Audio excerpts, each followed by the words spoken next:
అక్షయ్ అయితే ఇంకా అవని ఉండే దగ్గరకైతే వస్తాడు. వచ్చిన తర్వాత ఇంకా నాన్న నువ్వు ఈ ఫైల్స్ మీద సంతకాలు పెట్టాలి చైర్మన్గా అని చెప్పానంటే ఇంకా అప్పుడే రాజేంద్ర ప్రసాద్ అయితే వంట చేస్తూ వస్తూ ఉంటాడు. ఎవరమ్మా వచ్చింది అంటే ఓహో తను వచ్చాడా ఇక అని చెప్పని అంటాడు.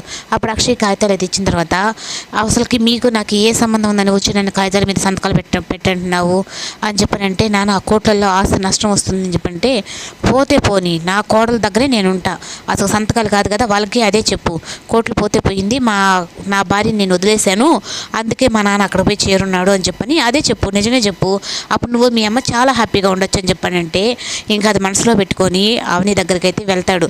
వెళ్ళిన తర్వాత నువ్వు ఏమనుకొని మా కుటుంబాన్ని నాశనం చేయాలనుకున్నావో ఒక్కొక్కరుగా నా నుంచి అన్నీ లాగేసుకుంటున్నావు కదా అని చెప్పని అంటాడు.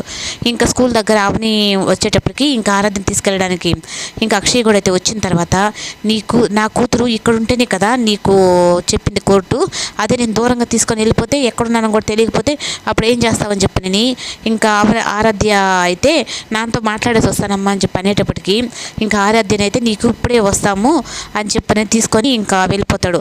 ఆరాధ్య అయితే నాన్న మాట్లాడతానన్నావు కదా నాన్న కారులో కూర్చొని, కానీ నువ్వేందు నాన్న నన్ను తీసుకొని వెళ్తున్నావు అని చెప్పని అన్నా కానీ ఇంకా కారు ఎక్కడ ఆపకుండా తనైతే తీసుకెళ్తాడు. ఇంకా అవని అయితే ఆరాధ్య ఆరాధ్య అని చెప్పని అరుస్తూ తన కారు ఎమ్మటే పరిగెడుతూ ఉంటుంది. కానీ అవేం పట్టించుకోకుండా అక్షయ్ అయితే మాత్రం ఆరాధ్యని తీసుకుని వెళ్ళిపోతాడు.